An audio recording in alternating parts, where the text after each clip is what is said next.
Aturan ini juga bagian dari upaya menguatkan hak maternity, hak maternitas perempuan, di mana terdapat aturan bahwa 3 bulan pertama sang ibu tetap diberikan gaji secara penuh, dan juga untuk 3 bulan berikutnya diberikan haknya mendapatkan gaji 75%.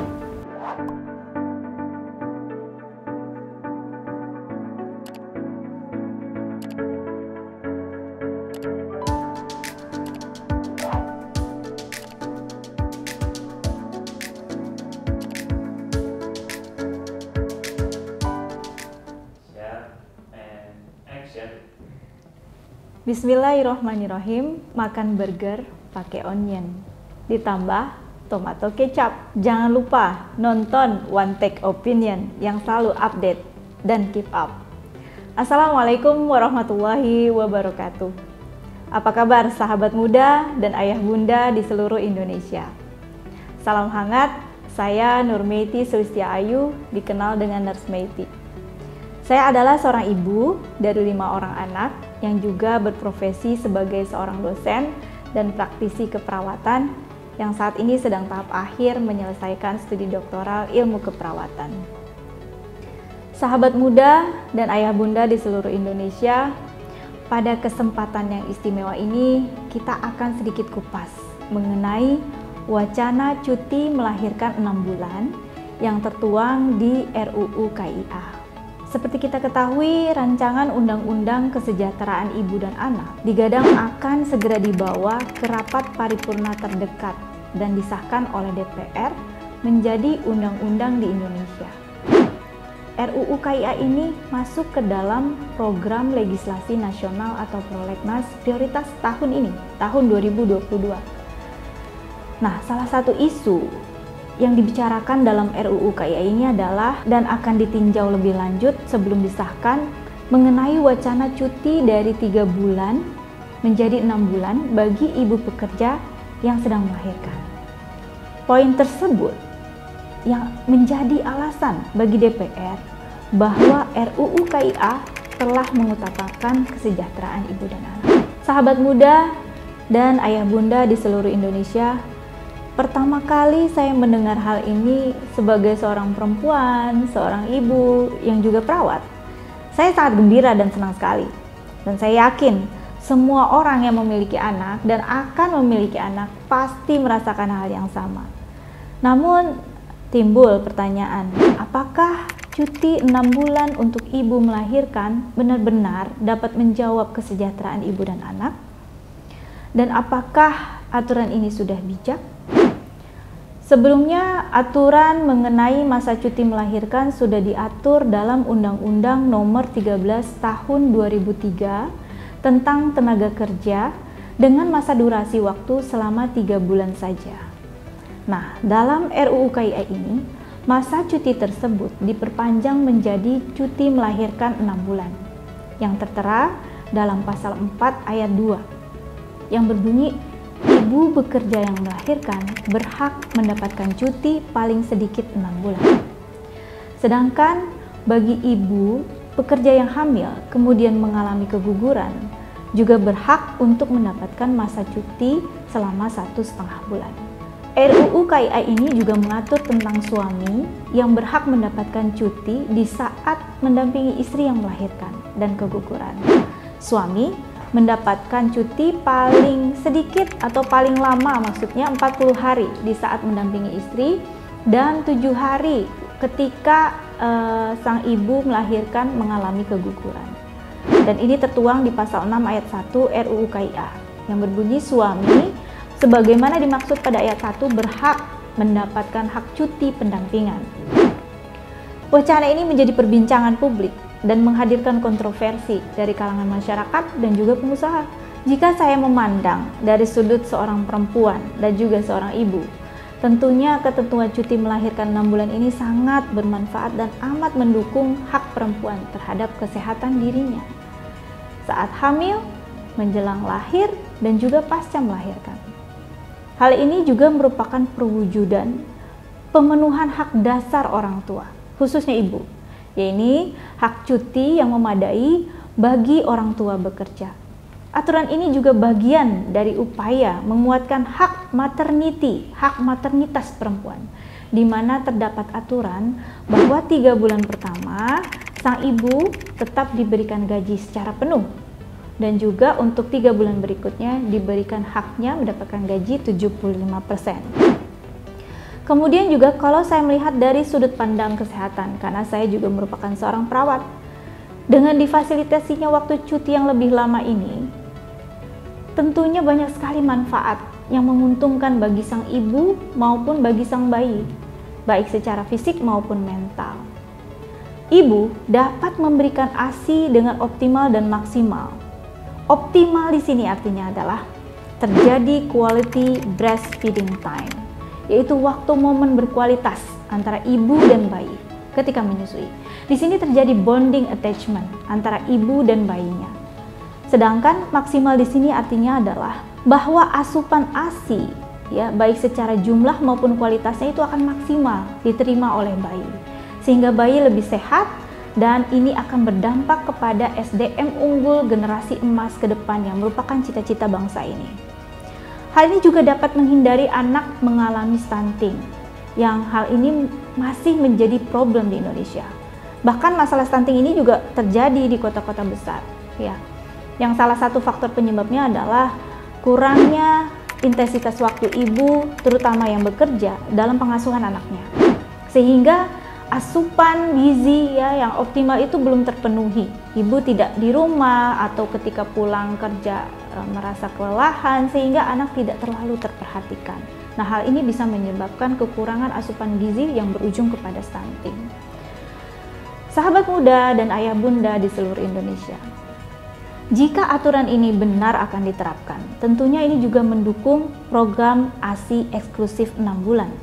Yang berdasarkan hasil riset, 6 bulan pertama kehidupan adalah the golden age, 1000 hari pertama kehidupan atau 1000 HPK, yang merupakan penentu masa depan anak, penentu generasi ke depan. Nah, pada aturan ini dengan lama waktu 6 bulan, ibu bisa lebih fokus memberikan ASI eksklusif untuk bayinya tanpa harus dia berkejaran dengan waktu untuk buru-buru bekerja di kantor. Selain itu juga ibu bisa mulai pumping, menyiapkan stok ASI, ya, kemudian dimasukkan ke freezer, ya, dan mereka mengerjakannya itu dengan waktu yang cukup, sehingga kualitas ASI yang dihasilkan juga akan lebih kualitas dan lebih bagus, ya. Dan ini juga bisa menyiapkan masa peralihan bayi menjelang empasi atau makanan pendamping ASI. Nah, bonding attachment yang terbentuk serta asupan gizi yang optimal ini tentunya akan berdampak pada bayi dapat tumbuh dan berkembang menjadi generasi unggul Indonesia. Kemudian untuk ibu juga akan punya waktu untuk pemulihan. Karena ibu yang baru melahirkan itu membutuhkan waktu yang lebih banyak untuk pemulihan diri, baik secara fisik maupun mentalnya. Karena kita ketahui ketika proses melahirkan itu seluruh komponen jiwa dan raganya itu dikerahkan, sehingga butuh waktu untuk pemulihan, recovery kembali. Nah, ibu yang lahir dengan jahitan, terutama ibu melahirkan ya secara sesar, itu biasanya membutuhkan waktu yang lebih banyak untuk luka jahitannya untuk sembuh. Belum lagi kurang istirahat, bergadang, ya, karena menyusui atau anaknya rewel dan sebagainya. Tentu hal ini membutuhkan waktu. Nah, dengan adanya aturan cuti 6 bulan ini akan aman bermanfaat untuk menghindari ibu kelelahan yang bisa berdampak pada bayi dan ibu itu sendiri. Nah, berdasarkan pengalaman, jika sudah hamil besar di usia 8 bulan, 9 bulan, trimester ketiga, itu sebelum lahiran itu bisa terjadi masalah-masalah seperti bengkak di kaki, kemudian hipertensi menjelang melahirkan. Nah, biasanya para ibu bisa mengambil cuti dahulu 1 bulan sebelum dia melahirkan, karena dia butuh persiapan dan menghindari hal-hal tadi. Dan mental juga perlu disiapkan sebelum menjelang pelahiran atau persalinan, agar persalinannya lancar. Nah, bayangkan kalau cuti hanya 3 bulan, dia sudah mengambil 1 bulan di awal. Tentunya ini kurang waktunya, dia hanya punya waktu 2 bulan setelah melahirkan. sehingga bonding attachment kurang terbentuk, ibu merasa stres, kelelahan, dan tentunya ujungnya ini juga akan berdampak kepada kesehatan bayi, kesehatan ibu, dan juga produktivitasnya bekerja di kantor. Ya, sehingga kita harus memfasilitasi hal ini ya, dengan adanya cuti 6 bulan ini. Tentunya kesehatan mental ibu juga akan lebih terjaga. Karena apa? Karena bisa terjadi baby blues ya. Baby blues itu merupakan depresi syndrome. Jadi sindrom depresi yang bisa terjadi pada seorang ibu setelah melahirkan, terutama ibu-ibu yang baru melahirkan pertama kali. Ditambah lagi kalau misalnya kita lihat waktu yang diberikan cuma 2 bulan ya, masih sakit jahitannya, badannya masih capek, begadang ngurus bayinya, rewel. Kemudian ditambah lagi disuruh cepat masuk kerja. Ya, jadi ibunya akan merasa stres dan ini juga akan berdampak kepada stabilitas keluarga dan juga produktivitas dia di kantor. Kemudian untuk ayah. Untuk ayah dengan pemberian cuti pendampingan istri melahirkan ya yang diberikan bisa sampai 40 hari tentunya akan memberikan support yang berarti bagi si ibu ya, karena meskipun ada anggota keluarga lain ya, misalnya ada neneknya ya atau bibinya, tentunya ini akan berbeda ketika ayahnya sendiri yang turun langsung memberikan support ya, melayani sang ibu ya. Kemudian juga akan terjadi bonding attachment-nya ini tidak hanya terjadi pada sang ibu tapi juga pada sang ayah, dan ini tentunya akan berdampak yang sangat berarti bagi tumbuh kembang anak ya. Dan ini kedepannya itu akan menghindari situasi atau kejadian motherless atau fatherless ya, yang berdampak pada mentalitas anak yang mudah, yang fragile, yang rapuh ketika dia tidak menemui figur ayah maupun figur ibunya. Ini mulai dari tahap pertama kehidupan. Nah, undang-undang ini sangat memfasilitasi hal itu. Karena apa? Karena masalah pengasuhan, pendidikan anak, perawatan anak itu bukan hanya tugas seorang ibu, tapi tugas ayah dan ibu. Ya, kita harapannya adalah anak-anak Indonesia menjadi generasi emas. Ya, cita-citanya tahun 2045.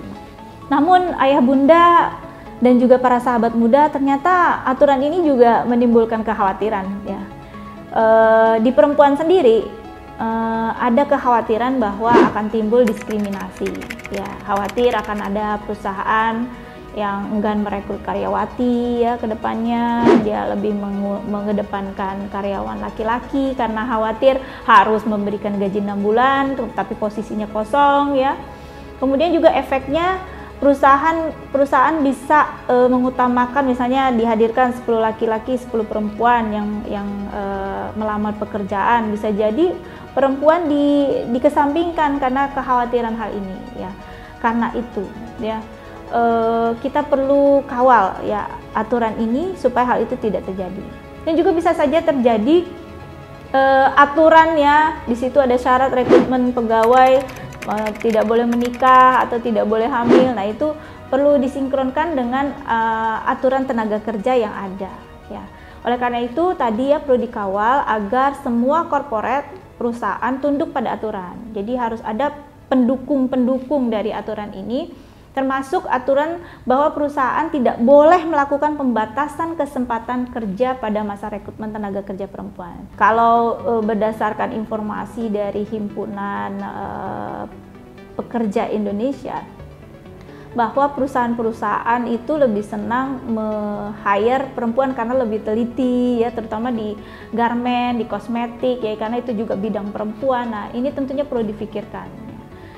Nah, itu dari sisi kekhawatiran perempuan itu sendiri. Tentunya di saat sekarang kondisi pandemi ya, perusahaan-perusahaan masih berusaha keras untuk bangkit ya.